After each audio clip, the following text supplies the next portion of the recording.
Excuse me, এই যে মাস্তান না, এলাকায় নতুন আসছে দেখে চাঁদাবাজি করতে আসছেন। বাবা 20-50 টাকা দিয়ে বিদায় করো তো এদের। দাদা আপনি ভুল করতেছেন, আমরা এখানে চাঁদা নিতে আসিনি, আমরা চাঁদাবাজ না। ও, চাঁদা নিতে আসেন নাই? তাহলে কি চান? আপনার বাবাকে তুলে নিতে আসছি। আপনার বাবা একটা 2 নম্বর লোক, সে 2 নম্বর ব্যবসা করে, 2 নম্বর পাইপ দেয় মানুষে, কমপ্লেন আছে। আজকে ধরে নিয়ে হালকা টাইট দিব, যদি কাজ হয় ভালো, কাজ না হলে ঝামেলা আছে। কি বলে ও, তোর পাইপের ব্যবসা আছে? আপনি তাহলে পাইপ খোকন না? বললাম তো না, তোমরা পাইপ খোকনকে খুঁজছো, সে তো আমার পাশের বিল্ডিং এ থাকে। তাহলে তো ভুল হয়ে গেল, সরি আঙ্কেল।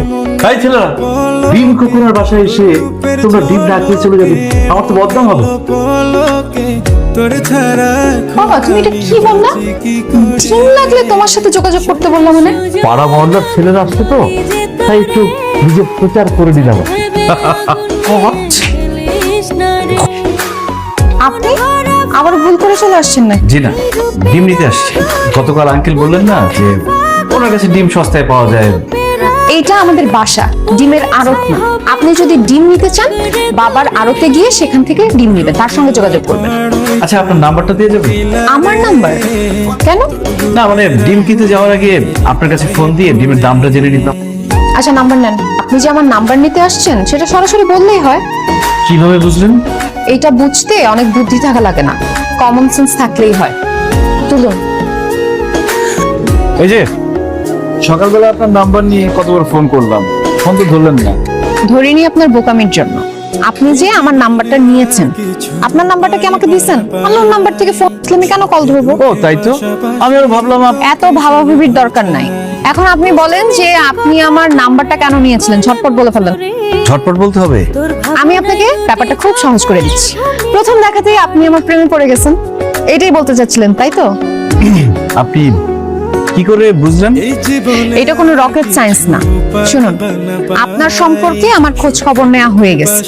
যে বায়োডাটা পেলাম, ইটস নট দ্যাট ইমপ্রেসিভ।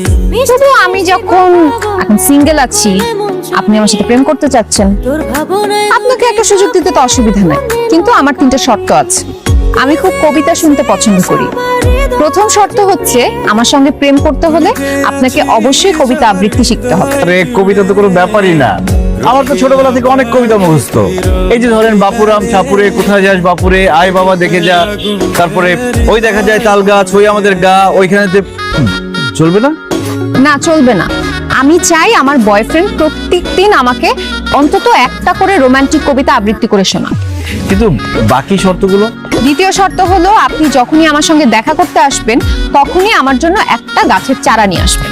আর তৃতীয় শর্ত হলো, প্রত্যেকদিন অন্তত একটা করে ভালো কাজ করতে হবে। ঠিক আছে, আমি তাহলে আসি। চলে যাবেন? আপনি কিন্তু আবারও একটা বোকামি করছেন। আপনি এখনো কিন্তু আপনার নাম্বারটা আমাকে দেন নাই, আর আমার নামটাও জানতে চান নাই। আপনি যে বুদ্ধিমতী, সকালে কল লিস্ট দেখে আপনি আমার নাম্বার পেয়ে গেছেন, এটা আমার বোঝা হয়ে গেছে। আর আমি আপনার নাম জানি, জান্নাত, খুব সুন্দর নাম।